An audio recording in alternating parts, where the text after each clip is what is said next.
Hey, you want to see something really scary? What's your favorite scary movie? I'm gonna scare the hell out of you. What was living behind that boy's eyes was purely and simply evil. They're coming to get you, Barbara. When there's no more room in hell, the dead will walk here. What's blood for, if not for shedding? Welcome to Fright Night. Welcome back to Jump Scare. I'm Betty. And I'm Chad. This week we're covering 1979's The Brood. They come from the unknown, and they're here now, hiding, waiting to strike. You can feel their presence all around you.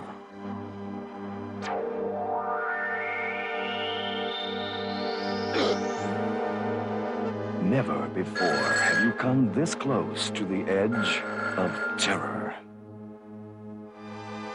Never before have you faced anything so strange and sinister, so bizarre and unnerving. Never until now. David Cronenberg's The Brood.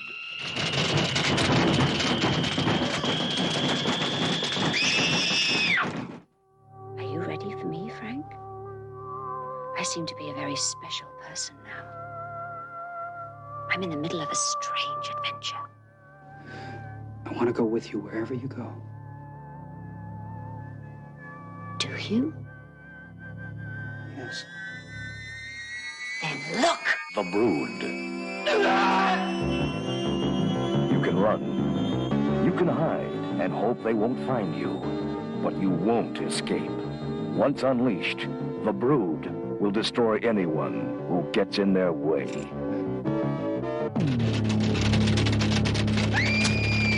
David Cronenberg's ultimate experience in inner terror, starring Oliverreed and Samantha Edgar. The Brood. They're waiting for you. I actually should have said David 1979 David Cronenberg's The Brood. Yeah, this is definitely a Cronenberg movie. Yeah. Well, no, because, just like John Carpenter, he'd have to have his name right there. Like John Carpenter's Halloween. You know what I mean? Yeah. So gotta throw it. Yes, it's The Brood. This movie is 44 years old. And it is the first time that I actually have watched it because David Cronenberg's films give me the heebie-jeebies. I am not a fan of body horror because that is the most horrific thing I could experience. I remember one time, not to just go off the total, intro to our podcast. I got a little, what do you get in your fingers? Not like a mole, forgot what it's called, but whatever. It was something grew out of my finger. It was disgusting. And I literally felt like I was in a David Cronenberg movie. I was just horrified. I was like, burn it! It's cut off the finger! Because it disgusted me so much. Was it a wart? A wart. There you go. That's the word. A wart. Yeah, totally. I don't even want to say the word. I literally deleted that word from my vocabulary.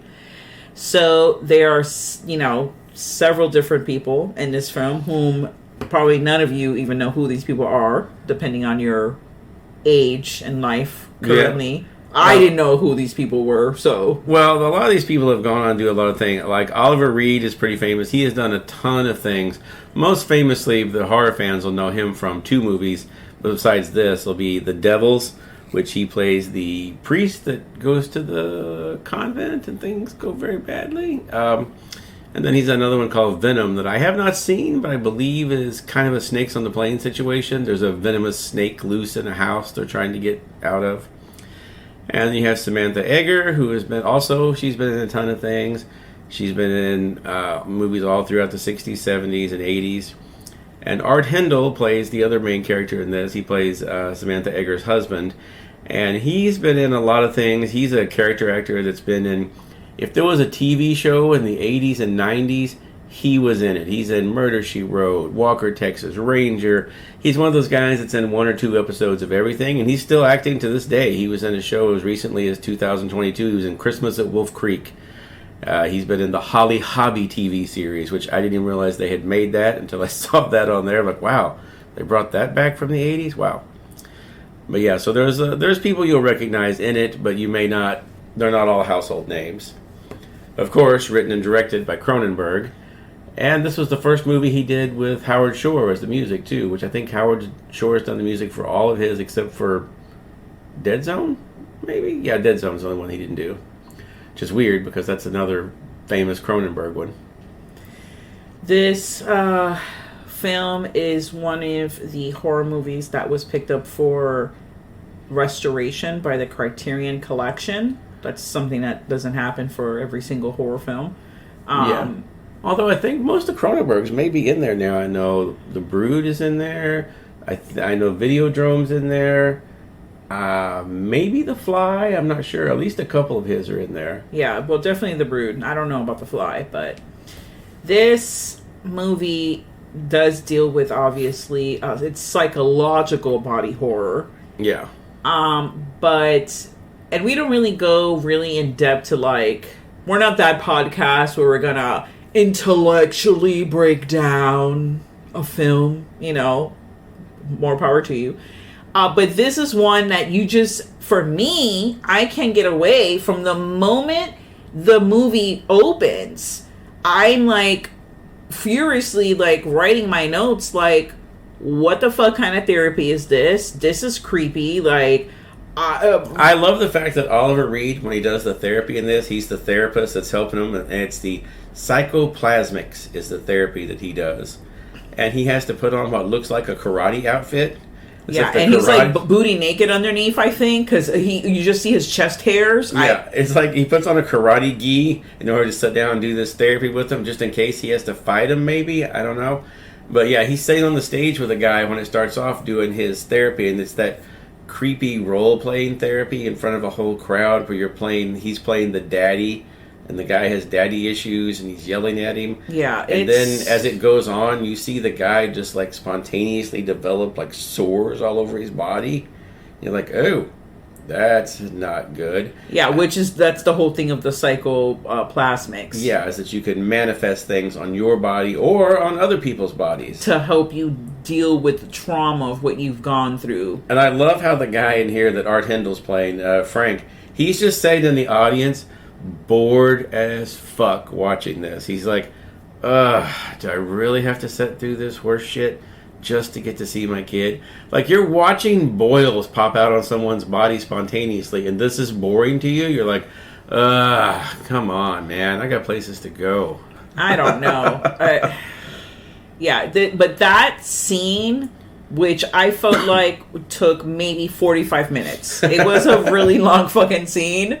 That scene literally just tells you everything you need to know about this film.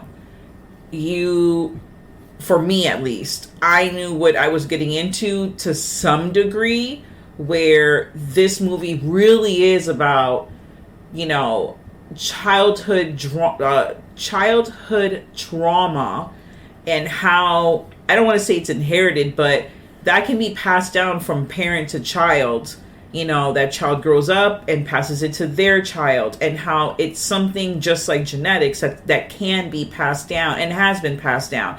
And in this, you know, with the wife, who's Samantha Edgar's character, she's dealing with the trauma of her mom being abusive, and just dealing with that whole like relationship with her mom, and how she has not been able to work through that, and how it's affecting the relationship with her daughter.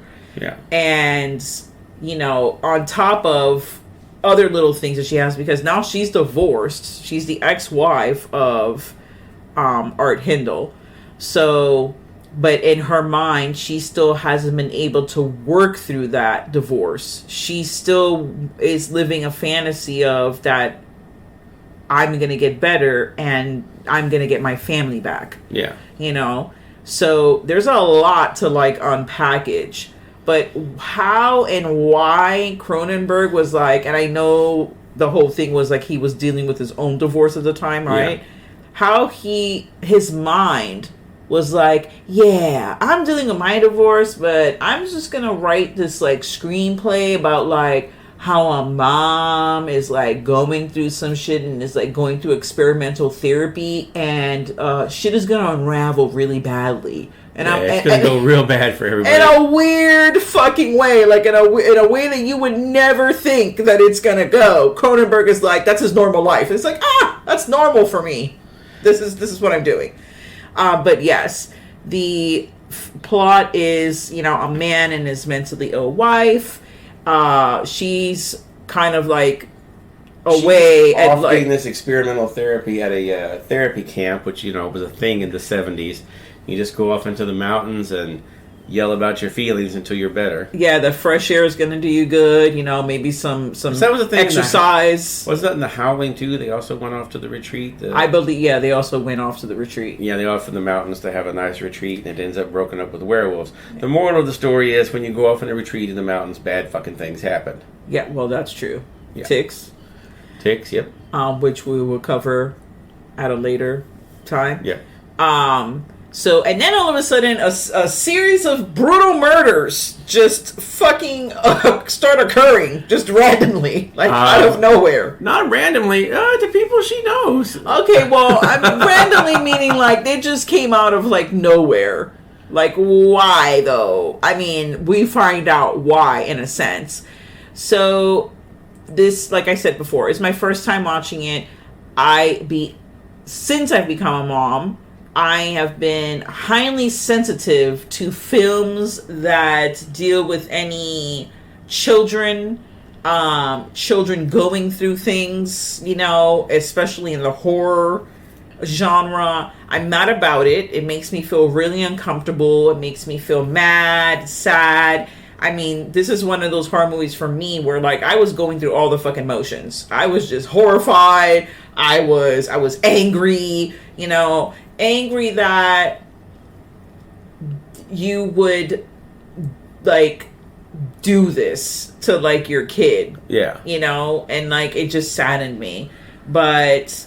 Well, I think, you know, this movie's 44 years old now, so if we can talk openly about it. If you haven't seen it by now, go out and see it. But spoilers from this point on.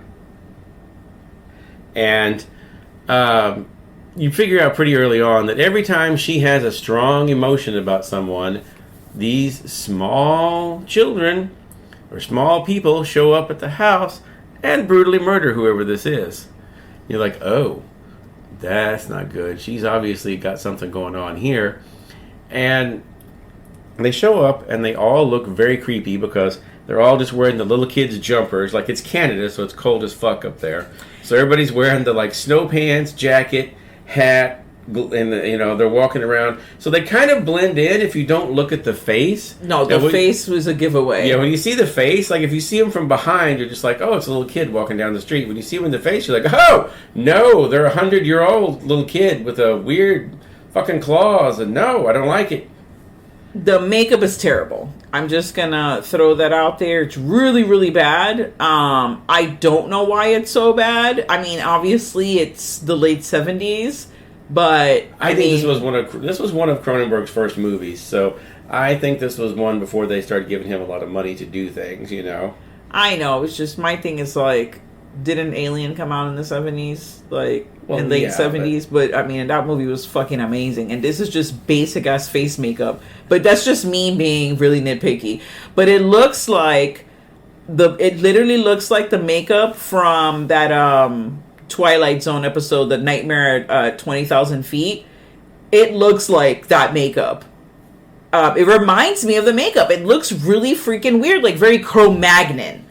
Yeah, like a little bit. Yeah. Kind of undeveloped, because they make a point later when actually one of the kids gets killed trying to attack Arthindle, that they start examining it, and they're like, well, this is a very strangely developed person. They don't have a belly button. They don't They don't have any sexual organs. They're, they all these things they talk about are weird about them. So yeah, they're kind of a weirdly developed person, and which makes sense when you see later on exactly how they come into the world. But by the way, one of the creatures in here mostly are played by, at least the main one is played by an actor named Felix Silva, who was famous for playing Cousin It in the Addams Family series in the 60s. He also played on Buck Rogers. He played the robot Tweaky. He was also the creature in that movie we covered previously, the Manitou. He played the small creature in that as well. He played a lot of different small creatures throughout the years on things. And I actually met him at Spooky Empire the one year he was there with John Astin that played Gomez. Yeah, because you can't have what these quote-unquote children are doing. You couldn't have a child actor do these things because it's too horrific. I mean, they're killing people. He was playing the main. Every time there was one committing acts of violence, he was playing it. Now, later when there's a whole group of them doing things, that's multiple kids playing that. Yeah. But, I just thought that was interesting. That it seemed like he was kind of the go-to guy for things. They were like, hey, we need someone to play a creepy monster. Are you available?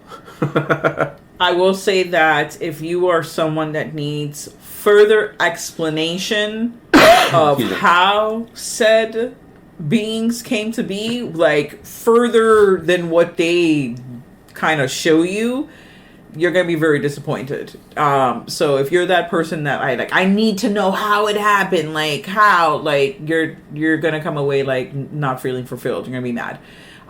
Because they do to some degree, but they don't. I'm trying to really, really process Samantha Edgar, who plays Nola in the film, the mom. Samantha Edgar, she just looks unhinged. And she looks more and more unhinged. At first, she looks like super rich lady that's having therapy. Yeah. And then from the middle to the end of the film, her face starts changing. Her facial expressions become more exaggerated, and her hair I feel like got fucking bigger. She looks crazy, and she just plays this but she grew up in the theater, the actress, she was a Shakespearean actress, so she knows all about emotion and how to throw that shit on, flipping the switch on and doing all that. So she's an amazing actress. She really sells this. Oh, she fucking sure does. I mean, the point where she's smiling and cordial 1 second, and the doctor keeps pushing fucking her buttons because he's trying to the whole thing is he's trying to get her to work through these emotions and turn those emotions into something else physically to kind of have a release. But she goes from being nice, and when he pushes those buttons, it's cycle time. Yep. And you're oh shit. And also, he's naked the whole time. That's also very weird. I mean, we're saying he's naked because he's wearing the freaking thing that you said he's wearing, and you're seeing his chest hair. I don't want to see the chest hair of my therapist. I know it's the 70s, and men just had their chest hair on all the time, but that is not cool, dude. I'm picturing, and they never show him stand up. You never see from the waist down in this outfit. So you don't know, I'm figuring he's wearing black socks. Because there's also, a thing, men wearing, black socks back in the day, where, I don't know. It's just fucking strange. I wasn't about it. But the poor kid in this movie, did Candace, is her name in the film, did she have to go to therapy after this? Because even though she's an actress, right? She's also in the Dead Zone from Cronenberg a few years later, too. Oh, then she's definitely scarred. I can't even watch the trailer to that. It freaks me out so fucking bad. Just seeing an image, I'm nope, I'm good. Switch the channel. I don't want to watch that shit. Next month we're covering the Dead Zone. No, we're fucking not. You threw me off. Did she have to go to therapy? Because I know I would have to go to therapy. At the end of the day, she's still a kid. So even though she knows this is pretend, that's a lot of visuals to take in. It's a lot. Did she in the end have to go to the real psychoplasmics therapy center after this? Well, early on in the movie, they, Samantha Eggar's mom does in the movie mentions, oh yeah, here's a picture of her in the hospital, and the daughter says, oh, why was she in the hospital a lot? There's a lot of pictures of her in the hospital. She says, yeah, she used to get covered in these ugly bumps for no reason.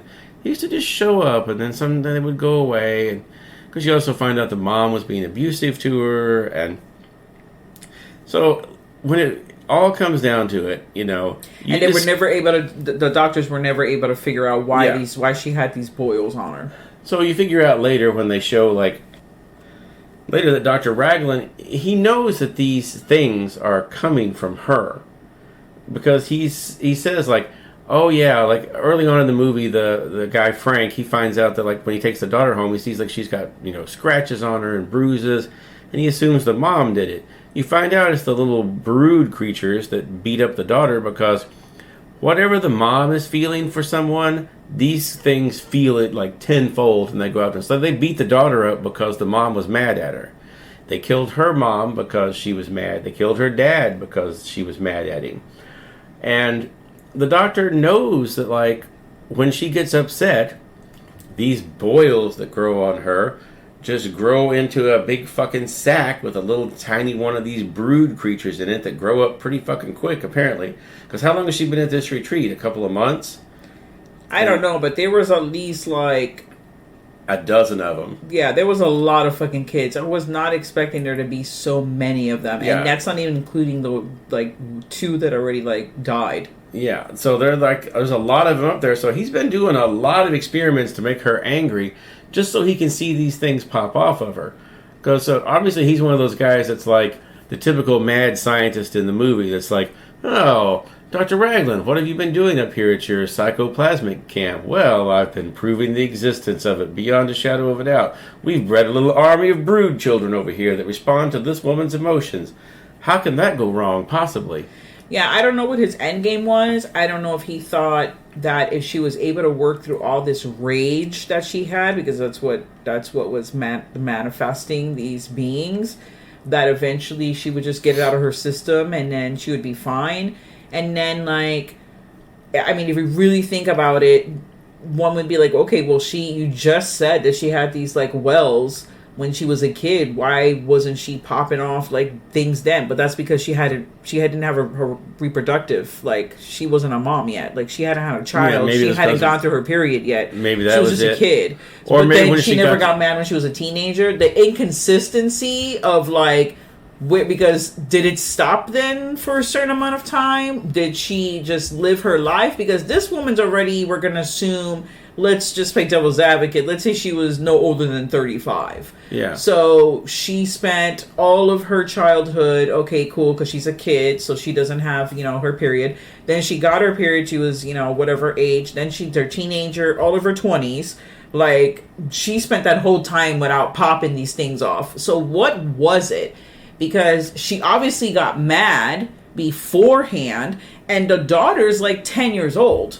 So it's, there's a lot where, like I said, if you start really thinking about it on going, there's a little bit of okay, well. Maybe it was because the divorce is what triggered it. Maybe the divorce did trigger it again. Maybe it was dormant for that time.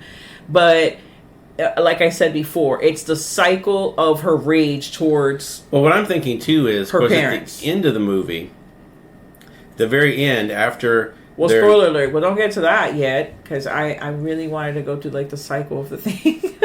Okay, I'll wait for that. Well, no. Yes, at the end of the movie. But we don't know where that's going to lead, but we'll get to that. Her mom was verbally abusive. If not physically. She was also physically abusive and verbally abusive, because they did state that she was an alcoholic, the mom. The dad, he was absent, absentee. He was very codependent on the mom, and he didn't ever protect the daughter. They go through that in therapy. They go over that. So he didn't protect out of shame and denial. So he never protected her from the mom. So that just went on and on and on for God knows how long.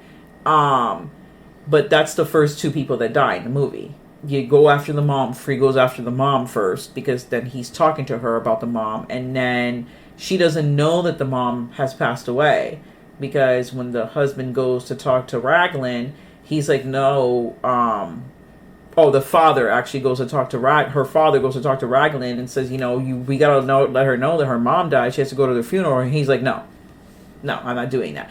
Which what gets the dad killed to some degree, because he wants to break her out of the psychoplasmics place and drags the husband into it, and he ends up going back to like the house where the mom lived, and that's where he gets killed. But let me tell you, those things are real freaky. And I just want to like add on for someone that needed more visuals. So the outfits that these things are wearing, like you said, it's up there, it's cold, they're wearing like the ski outfits, but they're like uber 70s, like early 80s outfits where they're like blue with like the rainbow bright, like the rainbow, like V in the front. I mean, they couldn't be more like the nostalgia of those outfits. I was just like, OMG. Like, I have had many an outfit like that with that freaking rainbow, like, and those bright colors. The part that creeps me, that really upset me, the most upsetting part of the film for me was when the teacher gets killed in front of all the kids. That was too much for me. I felt like I was like, Cronenberg, we're not gonna do this. Can we do like a when they show like, and the screen goes black, and then the next thing like they're reeling her out into the fucking ambulance. Can we do that like a cutaway? Because I can't deal with this. And now he was like, you're gonna watch this shit, and it's gonna be horrifying for you. Yeah, because the poor teacher didn't even realize something was going on for a minute, because everybody's coming into the classroom wearing their big heavy coats and ski pants and all this. And then she's like, oh God, who are you two? And they just start beating her with those like mallets they would have in the school that would like, you would like play the music with, like the xylophone. The xylophone and whatever. Which those aren't exactly the toughest things in the world. So these kids are gotta have like super strength too. Yeah. And all the kids, they got crazy monster strength. Yeah, the kids are all watching this murder occur. And only one kid has the common sense to go run out of the classroom screaming, they're killing her, they're killing her. Because these are like, I said that she was 10, but I'm really thinking about it. No, she wasn't 10. I think she was probably like 6 or 7. These kids were young. I felt like it was like kindergarten. And this was before like, school shootings were a thing. So kids weren't trained what to do when something like that happened. Not even that, but imagine you being a kid, okay? Your teacher, who you probably love, is being attacked by like deformed kids, like kids you've never even seen before. Like, these are not your classmates. Like small beings like you. Like, I would be pissing myself. Like, I wouldn't be able to like go anywhere. I would be fucking still with fear. Like, I'm a kid. Like, I like, this is some crazy shit I'm fucking going through. And the therapy, again, that all those poor children would have to go through. It was really, that scene was really difficult to watch for me. And of course I cried like a fucking baby. I was crying because I was so upset. It was pretty horrific. But leading back to what you were saying about the ending. Yeah, at the end, Frank finally, he realizes like the mom is causing this, and some crazy shit's going on up there. So he's going to go up there and get the daughter back, because the two kids, when they come in and murder the teacher, they murder the teacher because she was unfortunate enough to take care of the kid while he went to deal with was it the first or second murder? It was the dad. The dad. It was the second murder. When he went to go see about the dad and ended up being at the police station all night, the teacher ended up taking care of the kid because he'd invited her over for dinner that night. And then when that happened, he had to be gone. Well, she made the mistake of answering the phone when the wife called. And of course, the wife is immediately like, oh, you're the teacher now and you're fucking my husband. That's just great. Which, how did the wife get privileges to use the phone? We haven't seen her use the phone before in this whole time. Like, she snuck away because she felt something in the nether regions. Like, something's not right. Her fucking spidey senses were off. Yep. Because they said that she wasn't allowed to use the phone or have contact with anyone. So she snuck away and did that. So that cost the teacher her life. Well, the other kid said, like, no, they took her. They left with her. So he's assuming at this point that the kids are going back up there to the to the thing, and he gets there and he meets, Dr. Raglan is finally like, yeah, look, she may have gone over the edge on this now that I realize she's definitely caused the murder of 3 different people and abducted your daughter. She's up there. So you go talk to her, tell her you want to get back together with her. Be real nice to her, and I'm going to sneak out with your kid while that's going on. Well, he goes in there to talk to her, and that's where we see, like, she's in there, she's wearing her robe, and she's naked under it, and she's got the, thing growing out of her side where it's developing the baby, and she rips the kid out and is licking it clean in front of him. Like and a fucking cat. Yeah, and of course he's looking at this going like, oh, fuck no. Hell no. But he's maintaining some kind of... He has to maintain, like, calm because the doctor told him you can't like... Freak out. You can't freak out and you can't push her buttons because not only would it kill... These things are going to kill me, they're going to kill your daughter. Yeah. So you need to stay calm. And I'm like, I don't know how he fucking stayed calm. He was doing a pretty good job, but even then she was like, oh no, I see it in your eyes. You don't really want to get back together. You're disgusted. Yeah, of course he is. He's a human being. Who wouldn't be disgusted by what you just did, woman? But yeah, so then that's when she starts freaking out, and then all the kids go crazy. And, they end up, murdering Dr. Raglan, which, he kind of had that coming. But eventually... She yells the line like, I'll kill her before I let you have her. I'll kill her before I let you have her. And it's like, oh, well, at least you're not completely crazy. So he ends up, just strangling his wife there, which, lucky for him, strangling the wife causes all the kids to die because they're all trying to break through the room up there to murder the daughter. He takes her and is leaving. And as they're leaving, you see the daughter is developing little bumps on her arms. And now what I'm wondering is, the daughter's obviously not angry about all this. She's terrified. So I'm wondering if it was the same thing with the mom, with Samantha Edgar, when she was younger. She developed the bumps not because she was angry, but because she was terrified. And as she got older, when she went to the hospital, she wasn't afraid anymore. She was with other people. They weren't hurting her. They weren't the mom wasn't beating her anymore. Maybe they went away. But as... when she got older and started having the rage, the bumps came back, and they came back as the creatures this time. That's the only thing I can think of. I don't know. I don't think that she had it beforehand. I think that, she was obviously very traumatized. Well, we know she had it beforehand. I just don't think they just didn't develop into the creatures before. The daughter had it beforehand? The mom. The mom. Yeah, the mom had it. I'm saying the daughter. No, I'm just saying, no, they didn't have it. She didn't have it before. Candace didn't have it. So... It was that extreme fear of these little monsters coming in that triggered her.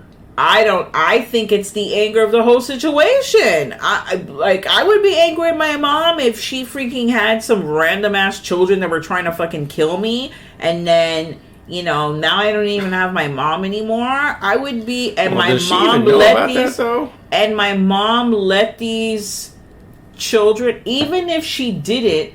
Well, the thing is, we don't know where the mom was in the altercation that occurred with the brood when they were beating on Candace. Was she in the room with them? No, she was downstairs, remember? Because they were up, you had to go out the stairs on the outside of the house to get to it. No, but I'm saying in the beginning of the movie, they didn't show that at all. All you know is that she got beat up by the brood. Yeah. So we don't know if the mom was in the room at that time. So if she was having to visit with her mom, because that was the whole thing, she visited the mom, and whatever conversation happened, something pissed the mom off, and she got mad, and then the brood were coming to like protect the mom. So we don't know if, I'm assuming, since the mom is there with her and whatever's going on, the brood came in and they started beating on Candace, and the mom just sat there and fucking watched. Yeah.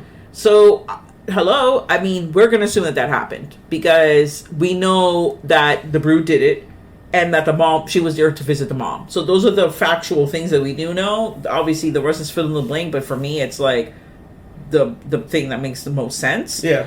I would be pissed off because my mom is just sitting there while I'm getting beat the fuck up. Not only that, these things killed my grandma. Like, she saw the grandma die. Like, we don't know if she had mad love for the grandma. Like, I'm assuming like that she did. Seemed like they got along pretty well. I don't know. I think it might be a combination of things, but still, it's that thing of how now that's something that she passed on to the kid, and now the kid has to freaking deal with this shit, and how is she gonna handle that? Cronenberg, why? That happens in The Fly too. Yeah. Also passed on.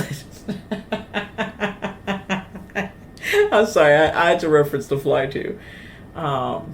Love that movie. Yeah, although he didn't actually do that one. I know. Well, I know that because I'm not going to say it's a terrible movie, but a lot of people do not like that film. I'm not saying it's the best movie ever. It's entertaining. I don't think Cronenberg's ever done a sequel to anything. No, he don't need to do a sequel.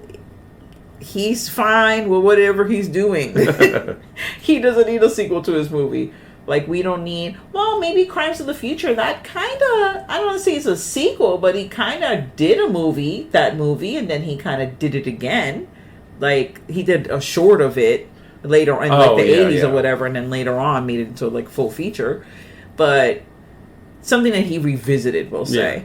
Technically, he could revisit this because it could be a sequel, but I don't want to see it. Now, the whole like birthing of these things, no, bro, no. That's gross. And what was Raglan going to do with these things? That's what I want to know, because he was just keeping them in the attic. He went as far as to go to like the 70s IKEA, whatever that was, to buy bunk beds for these fuckers. There was multiple, it was a camp in there. Yeah. They had multiple bunk beds. They don't eat. Obviously, they don't have navels. They're colorblind. They didn't have any teeth. No, they didn't have teeth. That's right. He said they had like sharp gums, though. Freaks. Yeah, they were little monsters for sure. Oh my goodness! I just can't with that. I can't. It's just really, really. It's the thing is like, don't repress your anger, and also seek treatment. And mental illness in women, and anyone, that's something that needs to be addressed, and people need help through that, because. And also, David Cronenberg, were you okay after your divorce? No. And what, like, did he have a kid with this woman? Like, was he saying something about what, like, the representation of, like, a bad mom? Like, because she, at the end of the day, she was a bad mom. That line where she's like, I'm going to kill Candace, like, she didn't give 3 Fs about her. She was just going to kill her daughter just out of spite. What does Cronenberg's ex think about this movie? Well, they live in California. Well, maybe they live in Canada. I don't know where they live at the time, but I'm going to say cha-ching, because she obviously got paid. She got his profits, so she thinks nothing as she's riding off to the bank, buying Coach purses and whatnot. Whatever they were buying in the 70s. Oh my goodness. It's a lot. There's a lot going on. This movie's intense, but at the same time, this is also one of those 70s movies where it has that thing, like, there's a few things that happen in it, but there's long stretches where it's just kind of slow, and you're like, oh, this is nice, and then it just out of nowhere, the gruesome murder happens. So it's one of those two. It's not especially a long movie either, but it feels like it packs a lot into it because everything is so, this is one of those ones where all the dialogue is so heavy, and you really get, like, you get creeped out by it, so it feels like it's a little longer than it is, but it's a pretty quick watch. Yeah. I'm gonna go ahead and give it 3.5 knives because I like this movie. I saw it when I was young, and it freaked me out. Oh no, I was very young when I saw it. I was maybe like 14 when I saw it. Okay. And I was like, oh no! When she whipped that robe open and started, tearing open the thing with her teeth and licking the baby, it was like one of the freakiest things I'd ever seen at that point. I was just like, oh no, I don't like this at all. Excuse me. I don't know. Like I said, there's a lot to unpack. I mean, just thinking about. I know I obviously mentioned like the mental illness of it all and like that, but also at the same time, like how he views women and like how women are used in film by like the mad scientists as guinea pigs, and then they're like cast aside and or seen to be like the bad, horrendous character, even though it's the man that, like, Excuse me. did his mad scientist shit to, like, get that active. So there's a lot. I mean, the film could really be broken down, obviously. That's where the film scholars have discussed and analyzed this film. And obviously there's more people out there that can do this kind of stuff, manifesting things on their body, because they mentioned that the one guy, you know, he's got the sores that pop up on him, and he goes to talk to a guy who has like a cancer on his throat that he says was put there by Raglan because he questioned him and because he argued with him, and he thinks that Raglan or someone there manifested that cancer on him. They don't really get into that as to who did it. Maybe it was the guy who can pop the boils out on himself at will.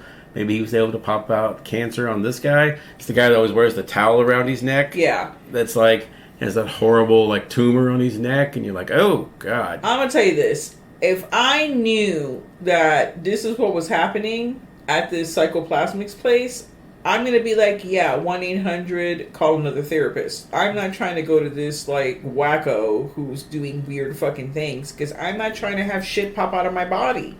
Yeah. Like, I'm not a fucking gremlin. Don't get me wet. Like, I'm not a mogwai. I can't even fucking say the thing right now because I'm just so like horrified by the whole thought of it. Just things just popping out. Ugh.